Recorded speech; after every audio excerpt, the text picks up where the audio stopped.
मेरा अल्लाह वो है जो सबको खिलाता है। इमाम साहब ने कहा, वो नौजवान बोला कि हजरत ये बात तो सही है कि अल्लाह सबको खिलाता है, लेकिन जो ना खाए उसे कैसे खिलाएगा? बोला अल्लाह उसको भी खिलाएगा। बोला नहीं, हम नहीं खाएंगे। कैसे कि अल्लाह खिला देगा? बोला जो घर आ गया, दोपहर का खाना छोड़ दिया, रात का खाना छोड़ दिया, सुबह खाना छोड़ दिया। माँ परेशान हो गई। ये नौजवान सोचा घर में रहेगा ना माँ परेशान करेगी।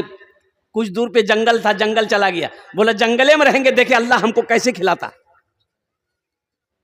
माँ तो माँ होती है ना, अरे माँ तो माँ होती है ना।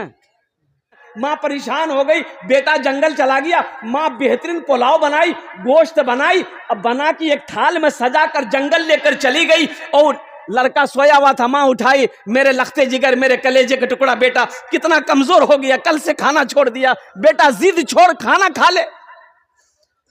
बेटा ने कहा कि अम्मी आप यहाँ जंगल में भी परेशान करने आ गए, अब खाना रख के घर चले जाइए, हम खाना नहीं खाएंगे, देखें अल्लाह हमको कैसे खिलाता है। माँ बोली बेटा जिद ना कर, अल्लाह हर शे पे कादिर है, कुर्बान जाओ। माँ खाना रख के चली आई कि भूख लगेगी खा लेगा। कुछ डाकू लोग डकैती का मशवरा करने के लिए उसी जंगल में आता था। तो डाकू लोग जंगल में घुसा तो देखा कि रे बाप बेहतरीन खाना रखा हुआ है, आदमी कोई नहीं है।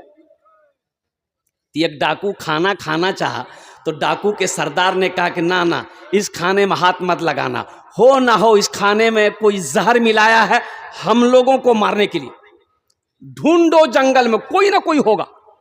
अब उसको नहीं, वो सो रहा था, गया ढूंढा, देखे सोया हुआ, पकड़ा, कालर घसेट के लेके आया।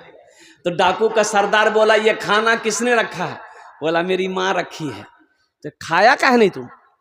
बोला नहीं हम नहीं खाएंगे। बोला नहीं खाएगा, हमको पहले शक था इस खाने में कुछ गड़बड़ है। बोला खा लो, एक बार और बोले खा लो। बोला नहीं खाएंगे। तो डाकू का सरदार एक डाकू को बोला कि इसको 50 जूता मारो। अब वो जूता पड़ना शुरू हुआ तो अभी 25 जूता पड़ा था, इसका माथा गर्म हो गया। बोला माफ कर दिया, हम खाने के लिए तैयार है। बोला खो। खाना खाया, 80 की स्पीड से मस्जिद की तरफ दौड़ा। इमाम साहब से बोला कि इमाम साहब आप ये बात तो बोले, सही बोले कि अल्लाह सबको खिलाता है, लेकिन एक बात आप नहीं बोले कि जो नहीं खाता है अल्लाह उसको जूता मार मार के खिलाता है। मेरा सर गर्म हो गया।